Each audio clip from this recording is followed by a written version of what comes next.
તમે ક્યાં રહો બેન? સોનીવાડમાં. તો ત્યાંથી અહીંયા પાણી ભરવા આવો છો?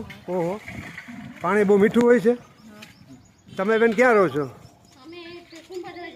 કુમદ દરવાજા બહાર. અહીંયાથી પાણી ભરવા આવો છો? હા, સરસ.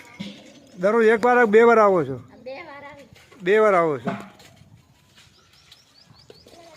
આ ગરડીયું નાખી પછી તમને તકલીફ